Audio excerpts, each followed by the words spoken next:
Existen ríos que sufren una fase seca durante el ciclo hidrológico anual, variable en longitud que, no siempre es predecible en cuanto al momento de ocurrencia y duración.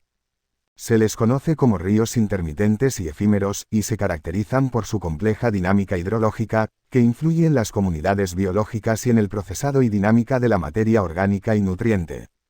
Los ríos intermitentes y efímeros difieren en el tiempo de duración de la fase seca.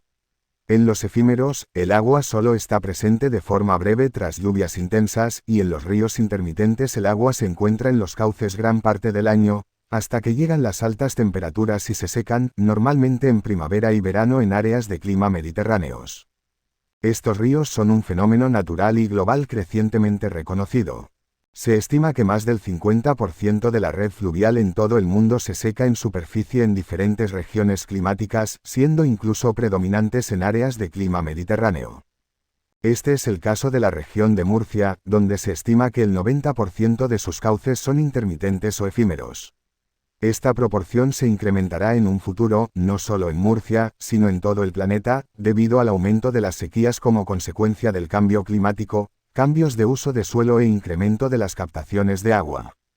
María del Mar Sánchez Montoya, investigadora postdoctoral del Grupo de Investigación de Ecología de Aguas Continentales del Departamento de Ecología e Hidrología de la Universidad de Murcia, lidera el proyecto Indicadores de Calidad de los Ríos en su fase seca, evaluación del estado ecológico en ríos intermitentes y efímeros, financiado por la Fundación Seneca, Agencia de Ciencia y Tecnología de la región de Murcia en el marco de las ayudas a jóvenes líderes en investigación. Como ella misma explica, este proyecto se centra en el estudio de indicadores de la salud de los ríos, o lo que denominamos más técnicamente estado ecológico, exclusivamente en aquellos que experimentan una fase seca y durante la ausencia de agua en sus cauces. El término salud se aplica a los ríos de forma similar a cómo se hace con los seres vivos. Un río tiene muy buena salud cuando sus características, su fauna y flora son las propias de un cauce natural en ausencia de presiones como los usos agrícolas, urbanos, vertidos contaminantes, regulación de caudales y especies exóticas, entre otras. Al contrario, un río tiene mala salud cuando sus comunidades biológicas de cauce o ribera son menos diversas o distintas a las naturales por los impactos derivados de las distintas presiones. El término salud se aplica a los ríos de forma similar a cómo se hace con los seres vivos. Un río tiene muy buena salud cuando sus características, su fauna y flora son las propias de un cauce natural en ausencia de presiones como los usos agrícolas, urbanos, vertidos contaminantes, regulación de caudales y especies exóticas, entre otras. Al contrario, un río tiene mala salud cuando sus comunidades biológicas de cauce o ribera son menos diversas o distintas a las naturales por los impactos derivados de las distintas presiones. Los programas de evaluación de la calidad de los ríos hoy en día se aplican exclusivamente a ríos permanentes, es decir, a los ecosistemas fluviales que llevan agua de forma continua en sus cauces, dentro del contexto de la Directiva Europea Marco del Agua. Dicha directiva se aprobó en el año 2000 con el fin de dar solución a los graves problemas relacionados con la calidad y cantidad de las aguas de los ecosistemas acuáticos europeos, y su objetivo es alcanzar el buen estado ecológico en todas las masas de agua de la Unión Europea y evitar el deterioro del estado actual. Para ello, se requiere el monitoreo de los distintos indicadores de calidad exclusivamente durante su fase húmeda, entre los que destacan los invertebrados acuáticos, parámetros físico-químicos del agua y condiciones del bosque de ribera.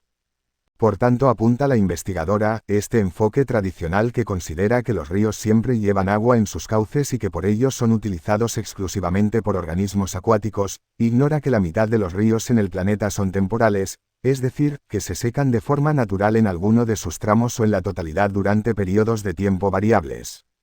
Esto demuestra, una vez más, que los paradigmas actuales en ciencia y gestión fluvial han sido desarrollados para ríos permanentes, por tanto, los principios de conservación de la biodiversidad y gestión de aguas ignoran la existencia de la fase seca de los ríos. Por todo ello, los ríos intermitentes y efímeros permanecen todavía obviados en la legislación y consecuentemente se encuentran amenazados al presentar un mal estado de conservación a escala global. Invertebrados terrestres. El objetivo general del proyecto que lidera es desarrollar herramientas para la evaluación del estado ecológico de los ríos durante su fase seca, analizando principalmente el potencial de los invertebrados terrestres de los cauces, los nutrientes de los sedimentos secos del cauce y de diversos componentes geomorfológicos de los ríos como indicadores de la salud de los mismos. Para ello, se estudiarán las respuestas de los diversos indicadores de calidad propuestos al gradiente de presiones antrópicas existente en cauces intermitentes y efímeros. El análisis comparativo de dichas respuestas permitirá identificar y proponer indicadores de calidad adecuados para evaluar el estado ecológico de los ríos durante su fase seca. Para llevar a cabo los objetivos propuestos se cuenta con un equipo de investigadores especializados en 3 líneas relacionadas con ecosistemas fluviales durante su fase seca, ecología de comunidades de invertebrados, biogeoquímica de suelos y geomorfología fluvial.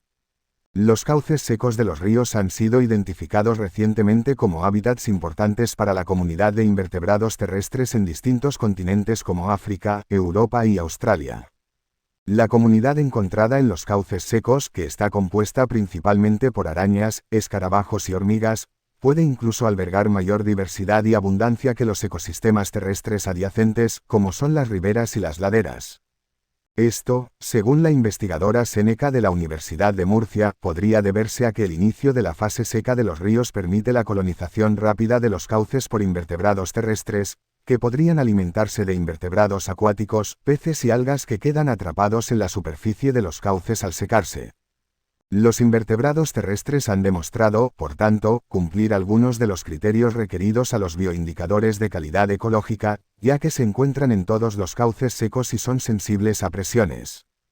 Por otra parte, algunos de los parámetros utilizados para la determinación de la calidad físico-química durante su fase húmeda podrían ser buenos indicadores de la calidad ecológica de los cauces secos. El hecho de que los cauces son los receptores de las aguas de escorrentías de las cuencas drenadas y que el proceso de desecación de los cauces produce la acumulación de nutrientes como nitrato, amonio y fósforo en los sedimentos superficiales, evidencia que dichos nutrientes, así como otros parámetros como el pH y la conductividad, podrían ser buenos indicadores de la calidad físico-química de ríos durante su fase seca. Igualmente, algunos autores han propuesto índices para evaluar el estado de conservación de ríos intermitentes y efímeros en base a sus características geomorfológicas, analizando aspectos como la conexión entre cauce y laderas, y la posibilidad de restauración según la intensidad y tipo de uso de suelo del entorno. El efecto humano sobre los ríos, arroyos y cadena alimentaria está muy relacionado con el cambio en los usos del suelo, así como la derivación de las aguas y la regulación de las crecidas mediante presas.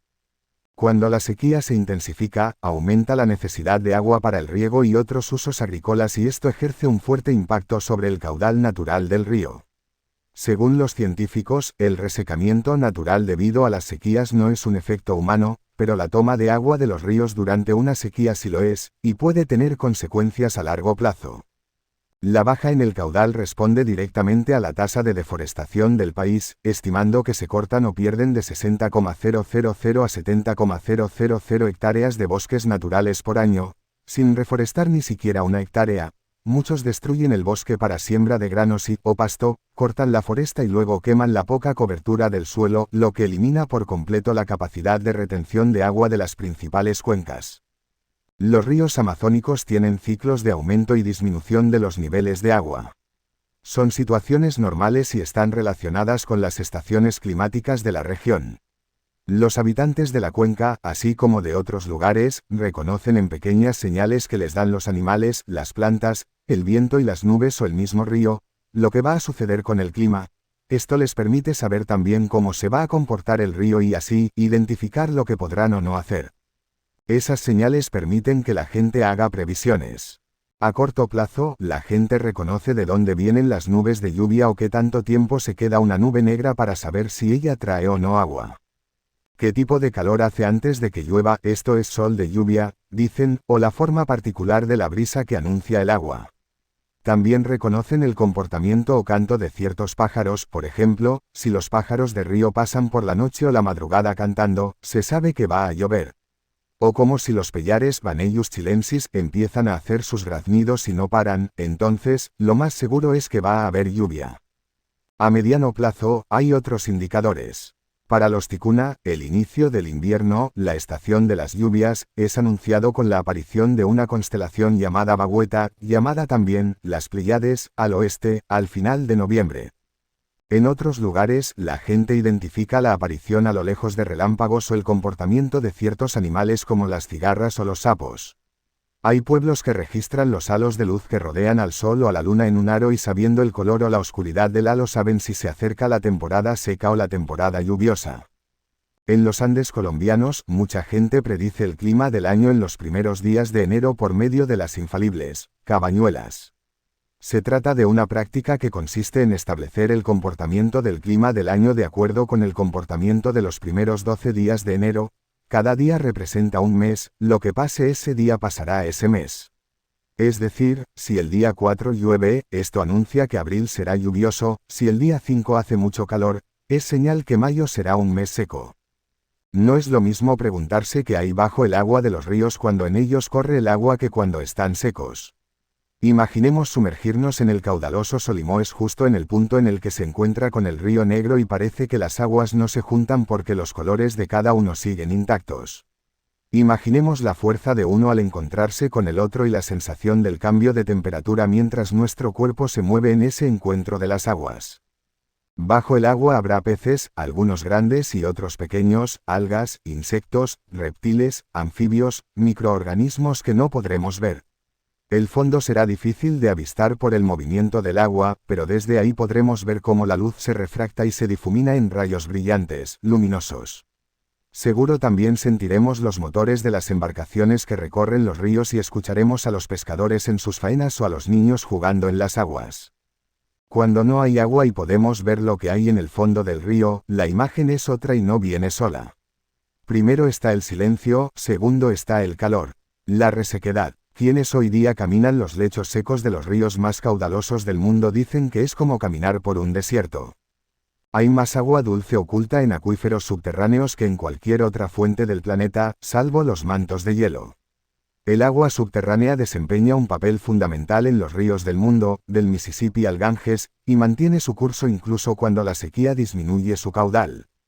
Pero en las últimas décadas, los humanos hemos extraído miles de millones de litros de esos embalses subterráneos. La consecuencia, según una investigación publicada en Nature, es una desecación lenta de miles de ecosistemas fluviales de todo el mundo. Los autores afirman que entre el 15 y el 21% de las cuencas hidrográficas donde se produce extracción de agua subterránea han traspasado un umbral ecológico crítico y esa cifra podría dispararse de un 40 a un 79% para 2050. Según Inge de Graaf, autora principal del estudio e hidróloga de la Universidad de Friburgo, eso quiere decir que cientos de ríos y arroyos de todo el mundo podrían quedar sometidos a tal estrés hídrico que su flora y su fauna alcanzarían un punto peligroso. Podemos considerar que este efecto ecológico es como una bomba de relojería.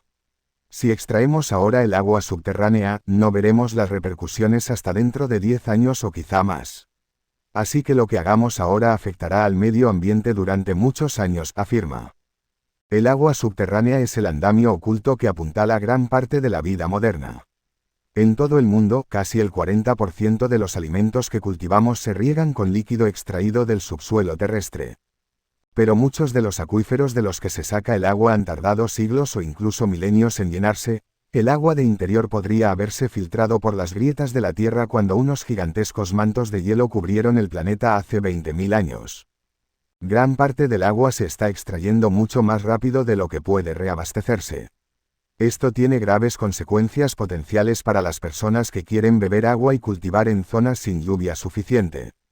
Pero mucho antes de que surjan esas repercusiones, los efectos afectarán, y de hecho, ya han afectado, a los ríos, los arroyos y los hábitats que los rodean. Pensemos en un acuífero como una bañera llena de agua y arena, explica Eloise Kenley, científica experta en agua dulce en Nature Conservancy. Entonces, imagina que pasas el dedo sobre la arena, creando un caminito. Ese caminito se llena de agua que se filtra por la arena y llega al arroyo.